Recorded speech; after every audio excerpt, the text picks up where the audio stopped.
Alright guys, the next thing we're going to talk about is linear and quadratic discriminant analysis.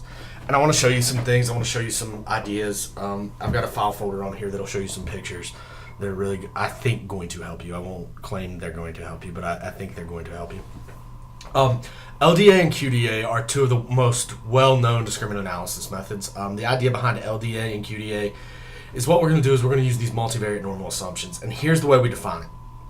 X given y equals k. So for every possible category, X comes from a multivariate normal distribution with p variables, mean mu k, and covariance sigma. Now, this is the LDA assumption. It says all have the same covariance matrix. That means all the data clouds have the same shape and same direction, but will be centered in different spots. So let me show you exactly what this means. If I go down here and I've got a couple of files here that I'll show you just to kind of give you a feel. Let's take a look at this. This right here is a picture of what we call the QDA problem. So you've got two data clouds, right? The shape of the data clouds is controlled by the covariance matrix. I've got red circles and green triangles. Now you guys have seen this before. It's on the slide where we introduced this.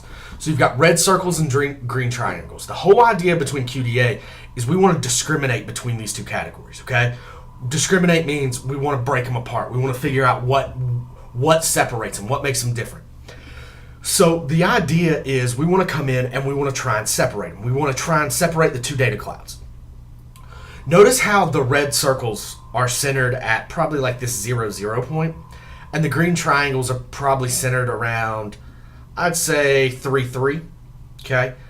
As we move this and as we take a look at what this thing actually is, the means, these are the mean vectors. Where these clouds are centered are the means. The covariance matrices talk about the shape. Now you guys understand covariance as it defines linear relationship between two variables, right? It does the same thing here. That's what controls the data cloud, the shape of the data cloud. So by saying this goes from bottom left to top right, we're saying, okay, this is one covariance matrix, this is two covariance matrix 2. Now, if the data clouds had the same shape, so both of them were tilting in this direction or this direction, we'd say they have the same covariance. So what differs between the LDA and the QDA problem? Let's start with QDA since you're looking at the picture. The QDA problem says, look, here's the discriminant we have. Here's what we're looking at. Here's the data cloud, and the data cloud have two different covariance matrices. Or there's a different covariance matrix for each data cloud, okay? Or for each response category. So green triangles and red circles have different means and different covariance matrices. The shapes are different. If the shapes are the same, what is it? It's an LDA problem. It's a linear discriminant analysis problem. So let me show you the difference. So I'm going to close out of this picture and I'm going to pull up another one for you. What we're going to have here is we're going to have two rules. And this is the LDA classification rule and the QDA. The reason it's called LDA is in two dimensions, the linear discriminant analysis line, LDA, forms this straight line across the space, and the QDA line takes this curve. Now, the LDA line can be somewhat, it's basically a flat hyperplane. The QDA brings this curvature in. So by assuming you're starting to create this curvature, if things are straight, if we had two data clouds at the same shape, this data cloud would be circling this direction, go from top left to bottom right. So that straight line makes some sense. But since it doesn't, we've got to go in and we've got to specifically separate this. So what we're doing is we're creating these two lines. Now, what are these two lines? How do we come up with those? That's what discriminant analysis is.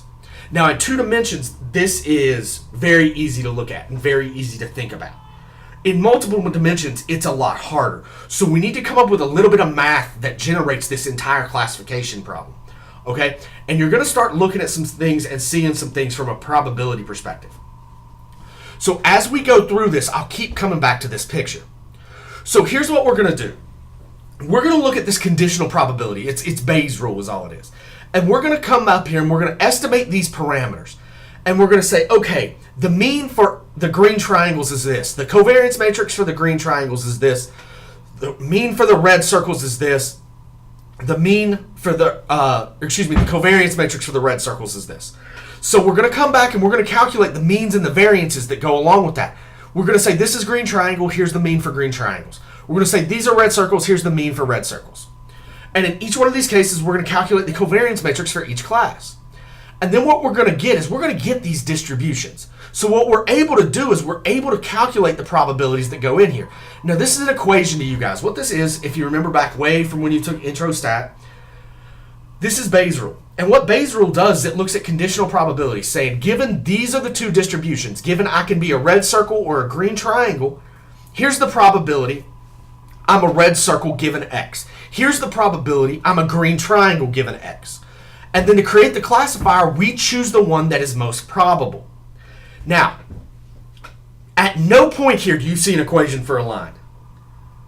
So what are these lines? Well, these lines, each one says, if we assume we have equal covariance matrices, this is where our model gets confused. That would be a 0.5 probability it's a red circle, a 0.5 probability it's a green triangle. Here are the values of variable 1 and variable 2 that say, I can't decide, you need to flip a coin. In QDA, or quadratic discriminant analysis, the dashed lines is where the 0.5 probability occurs. So these lines you see aren't really lines like you're used to. They're not y equals x times beta. What they are they're lines that say, look, this is what we call a decision boundary. The decision boundary is that I can't make a decision. All probabilities are equal. This very specific point is the flip a coin space. Okay? So when you're looking at this stuff, when you're seeing this stuff, when you're seeing how it moves, you'll see people depict the QDA and LDA problem with these separating hyperplanes is what they're called. These separating hyperplanes, or these decision boundaries. That basically says it's on the lower left of the black line, it's a red circle. If it's on the upper right, it's a green triangle. If it's below the curve, on the dashed line, it's a red circle. If it's above the curve, it's a green triangle. But notice how the case where we have two different covariance matrices comes into play, guys. Two different covariance matrices means what? It means the data clouds have different shapes. They're still circular. Circular shape it comes from a multivariate normal. It's like, think of it as a mountain. See how it's denser in here? As we get out, it becomes more sparse. That's what this looks like. So the circular shape is fine. What I mean by circular shape is the orientation of the circle, or the orientation of the oval. Bottom left to top right against top left to bottom right. So when we talk about that, that's what I'm seeing. But notice how the curve from the QDA rule really starts to classify this better. It tries to find where things are different. So what you need to understand is, at the end of the day, this is a probabilistic classifier. It's what we've talked about for the 7 slides previous. But as you get into this, and as you approach, and as you start thinking about all these things that go together, this is what we need to think about. This is what we need to talk about.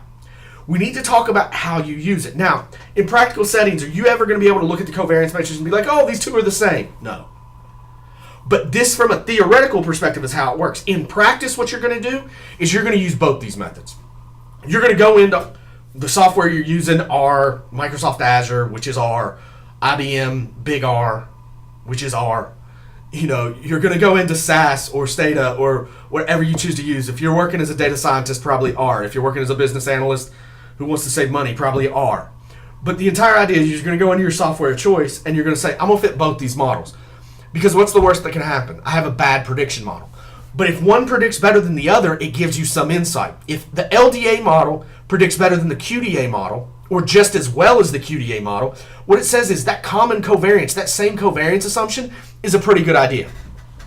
If it predicts worse, what it says is that common covariance assumption isn't a good idea. So the different shape of the data clouds can give you some insight. And as we go through, we'll start seeing a little bit more and more as we go. All right, so I want to show you the iris example. I want to show you some different things, and that way you can get a feel. I'm going to use a little bit of a business context around this to start looking at how things play and what they look like.